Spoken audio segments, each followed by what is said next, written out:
Hi, hello and welcome. This is A. Charulata from Chengalpet, St. Paul's. இன்னைக்கு நம்ம class 11 அக்கவுண்டன்சில journals பார்த்துட்டு இருக்கோம். ஏற்கனவே நம்ம ஒரு 4 விஷயங்கள் பார்த்தோம். Transaction relating to purchase and sale of cash and transaction related to purchase and sale of goods on credit, transaction relating to return of goods, and then transaction relating to purchase and sale of assets. என்னோட previous video இது எல்லாமே இருக்கு. So இப்போ நம்ம பார்க்க போறது transaction relating to the expenses and income. Okay, so expenses and income generally we may be pay it or receive it in the cash. So in case of expenses we have to debit the concerned expense account and credit the cash account. If it is an income we have to debit the cash account and credit the concerned income account. Okay, I have given you some examples. அப்போ நம்ம என்ன தெரியுது அப்படின்னா so far நம்ம பார்த்தது எல்லாமே were related to the personal and real account. நம்ம இப்ப nominal accountக்கு வந்திருக்கோம். So nominal account உடைய ரூல் என்ன? Debit all expenses and losses, credit all incomes and gains. Okay, இந்த ரூலை இப்ப நல்லா ஞாபகம் வச்சுக்கோங்க. Transaction relating to expenses and incomesனா it comes under the nominal account. ஓகேவா? சரி, இப்போ first transaction பாருங்க. Paid salaries. Salaries அப்படிங்கிறது expenses. அப்போ நம்ம எப்படி பே பண்ணிருப்போம்?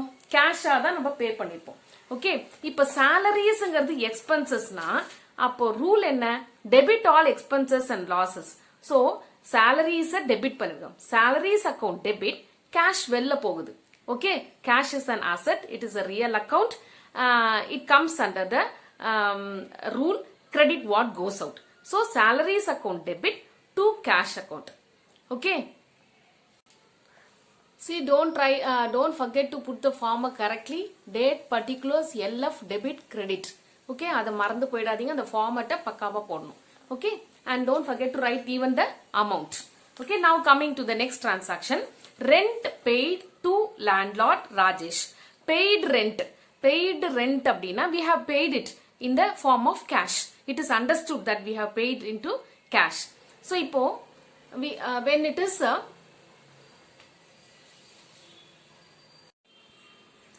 rent is an expenses, so it has to be debited. Okay, though இங்க வந்து we have paid rent to landlord Rajesh அப்படின்னு கொடுத்திருந்தாலும் since it is a cash transaction we need not involve personal account. ஓகேவா? so a previous transaction மாதிரியே தான் இது. instead of salary we are going to write rent account debit to cash account. ஏன் ராஜேஷ் நம்ம எடுக்கலன்றது புரியுதா? நம்ம வந்து கேஷ் பே பண்ணிட்டோம், அதனால இது cash transaction. we need not involve Rajesh in this. Okay, so the transaction, the journal will be rent account debit to cash account. நான் உங்களுக்கு ஏற்கனவே சொல்லியிருக்கேன், if it is a cash transaction அப்படின்னா நம்ம வந்து பர்சனல் அக்கௌண்ட்டை கொண்டு வர வேண்டிய வேலையே கிடையாது. ஓகேவா? இது already we have learned in the purchase and sale of goods in cash அப்படின்னா என்னன்றதை நம்ம ஏற்கனவே பார்த்திருக்கோம்.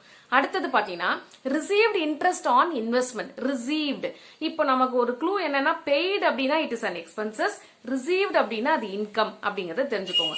received-னாலே income comes under the nominal account. nominal account உடைய ரூல் வந்து credit all incomes and gains.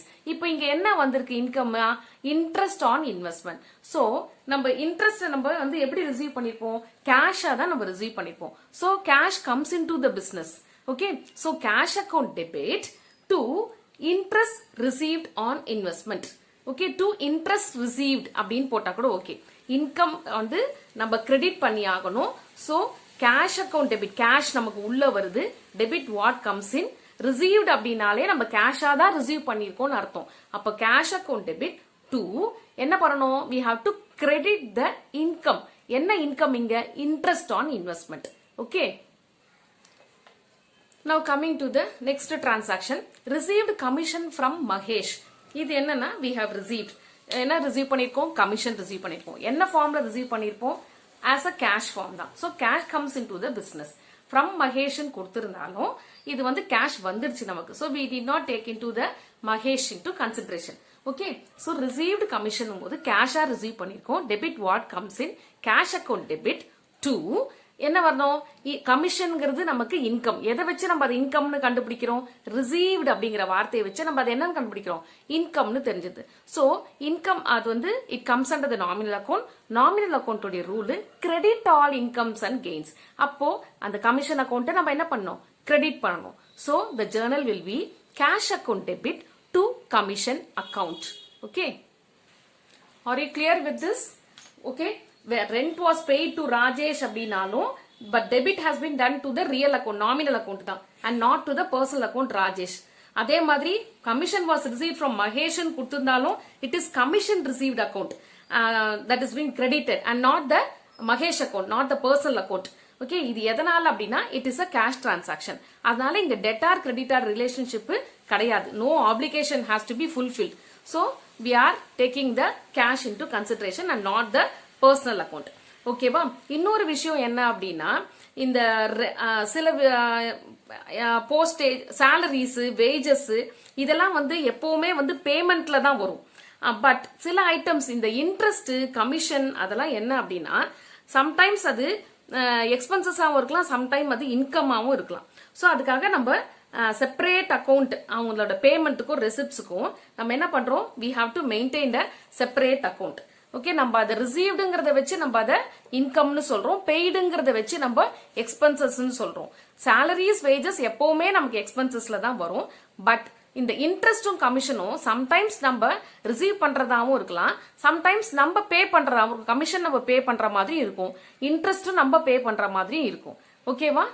So we have to look carefully to the transaction, then we have to write the entry. So ஒரே ஒரு clue, paid salaries, paid அப்படிங்கிற வார்த்தை உடனே அடுத்தது என்னன்னா expenses தான் இருக்கும். அதை உடனே எடுத்து போட்டுருங்க. Salaries account debit. பெய்டு ரெண்ட்னா ரெண்ட் அக்கௌண்ட் டெபிட். பெய்டு வேஜஸ்னா wages account debit to cash. அவ்வளவுதான், முடிஞ்சிச்சா? அதே மாதிரி ரிசீவ்டு அப்படிங்கிற வார்த்தை வந்தாலே கேஷ் அக்கௌண்ட் டெபிட் டு போட்டு என்ன இன்ட்ரெஸ்ட் ஆன் இன்வெஸ்ட்மெண்டா கமிஷனா அப்படின்னு போடணும். ஓகேவா? Hope you understood this. And இந்த நெக்ஸ்ட் இதுல நம்ம என்ன பார்க்க போறோம்னா டிரான்சாக்ஷன் ரிலேட்டிங் டு வேற சில ரெசிப்ட்ஸ் அண்ட் பேமெண்ட்ஸ். அதாவது நான் இப்ப சொல்லியிருக்கேன் இல்லையா, சிலதெல்லாம் வந்து இன்கமாவும் எக்ஸ்பென்சஸாவும் சிலது வரும், இன்ட்ரெஸ்ட், கமிஷன்லாம்.